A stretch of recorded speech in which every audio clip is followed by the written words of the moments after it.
Ekspedisi. Jangan lupa untuk like, komen, dan subscribe channel YouTube di bawah ini. Terima kasih.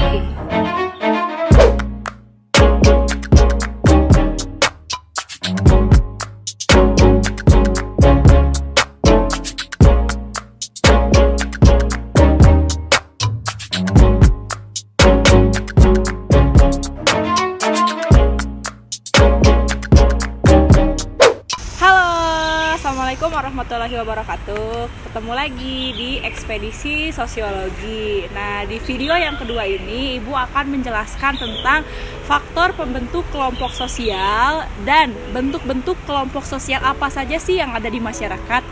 Nah, sekarang kita belajar dulu faktor pembentuk kelompok sosial.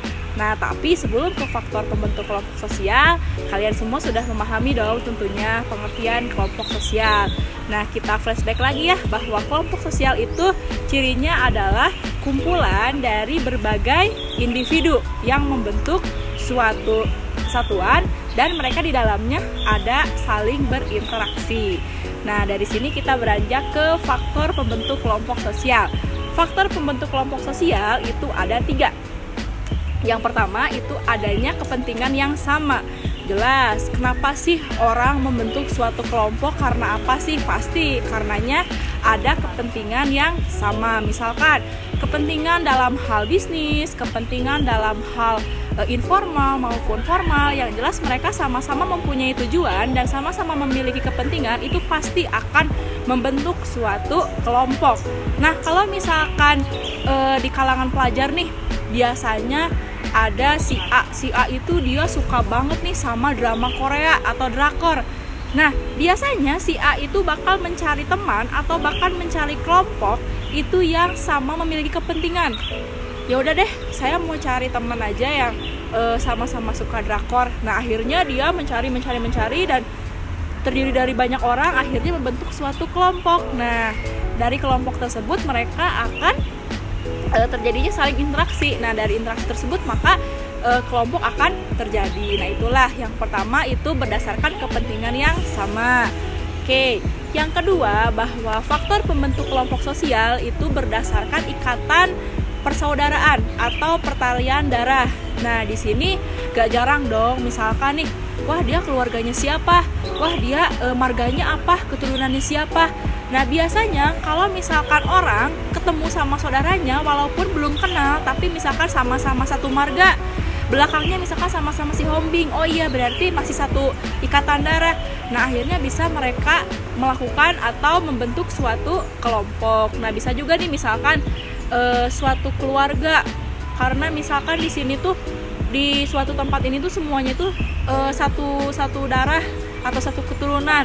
Nah, mereka akan membentuk suatu kelompok, atau istilahnya ada satu lingkungan daerah atau satu lingkungan rumah yang isinya tuh ternyata saudara semua. Nah, itu. Yang ketiga, bahwa faktor pembentuk kelompok sosial itu bisa berasal dari daerah yang sama. Nah, misalkan nih kayak gini. Biasanya ini terjadi pada masyarakat kota. Kenapa? Karena di masyarakat kota itu banyaknya urbanisasi. Urbanisasi itu adalah perpindahan dari desa ke kota. Misalkan dari desa si A itu berasal dari suatu daerah. Nah, mereka kemudian dipertemukanlah di dalam suatu kota sedang berjualan misalkan. Nah, dari situ mereka kenalan. Ternyata setelah kenalan dan ngobrol-ngobrol, dari daerah yang sama. Nah, akhirnya mereka bisa membentuk suatu kelompok. Nah, biasanya nih misalkan dari daerah Singaparna atau Tasik. Nah, biasanya kan kalau Singaparna atau Tasik itu identik sama dengan kupat tahunya. Nah, karena misalkan ada yang jualan nih kupat tahu, wah ini kupat tahu enak pasti dari Singaparna. Ternyata setelah diselidiki itu betul. Nah, akhirnya teman-teman yang lainnya juga ada juga komunitas misalkan komunitas kupat tahu, pedagang kupat tahu. Nah, dilihat dari backgroundnya mereka tuh berasal dari Tasik Singaparna. Oh iya betul. Nah, sehingga mereka bisa membentuk suatu kelompok. Nah, itulah faktor-faktor pembentuk kelompok sosial. Jadi bisa diulangi bahwa ada 3 faktor pembentuk kelompok sosial. Yang pertama adalah kepentingan yang sama, ikatan darah, dan yang ketiga adalah dari daerah yang sama. Oke, next kita lanjut ke bentuk-bentuk kelompok sosial di masyarakat. Nah, di sini ada hal yang menarik nih dari bentuk-bentuk kelompok sosial di masyarakat. Memang jenisnya ada banyak, tapi kita mempelajari yang pokoknya dulu deh. Nah, yang pertama bahwa bentuk-bentuk kelompok sosial di masyarakat itu ada menurut Emil Durkheim bahwa adanya masyarakat itu terbentuk dari solidaritas sosial. Nah, solidaritas sosial menurut Emil Durkheim itu dibagi menjadi dua. Ada solidaritas mekanik, ada solidaritas organik. Kalau solidaritas mekanik itu artinya bahwa masyarakat itu belum mengenal sistem pembagian kerja.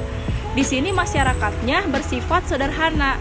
Nah, maksud dari belum ada sistem pembagian kerja itu artinya masyarakat lebih mengutamakan kepentingan kolektif atau gotong royong. Nah, misalkan di masyarakat pedesaan nih, ada suatu kampung, di kampung tersebut si A itu sedang panen. Nah, ketika panen itu kita tanpa komando masyarakat di sana atau warga di sana, mau saudara ataupun bukan, pasti mereka akan membantu panen tersebut. Nah, itu namanya solidaritas mekanik. Nah, sedangkan kebalikan dari solidaritas mekanik adalah solidaritas organik. Kalau tadi mekanik itu sudah mengenal sistem pembagian kerja, sedangkan kalau organik itu dia sudah mengenal sistem pembagian kerja. Nah, biasanya kalau organik itu dia sifatnya itu kepentingan ya.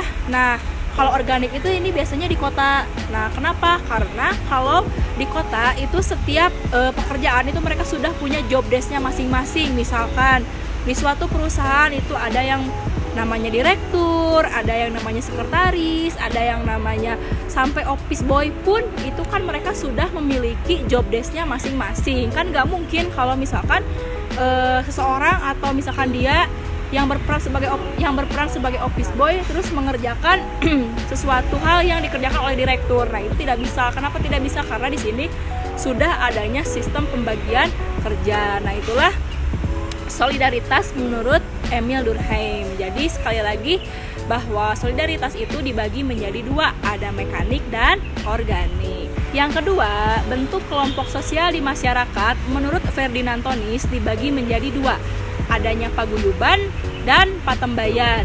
Nah, atau istilahnya ada Gemeinschaft dan Gesellschaft. Kalau Gemeinschaft itu atau paguyuban itu sifatnya itu lahiriah, kemudian interaksinya itu bersifat intim.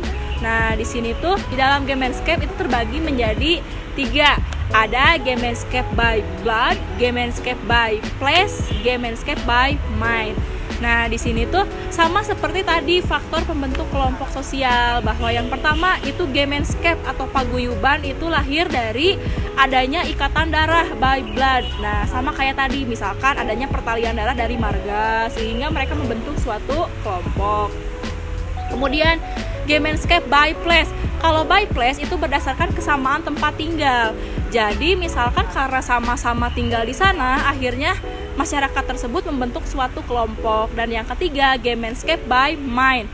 Kalau by mind itu berarti berdasarkan pola pikir, gagasan. Nah, dari sanalah mereka bisa membentuk suatu kelompok. Kalau tadi paguyuban bersifat alami, nah sekarang kita kebalikannya, yaitu patembayan. Nah, di sini patembayan orang itu berkumpul hanya untuk memenuhi kepentingan saja. Misalkan kayak gini deh.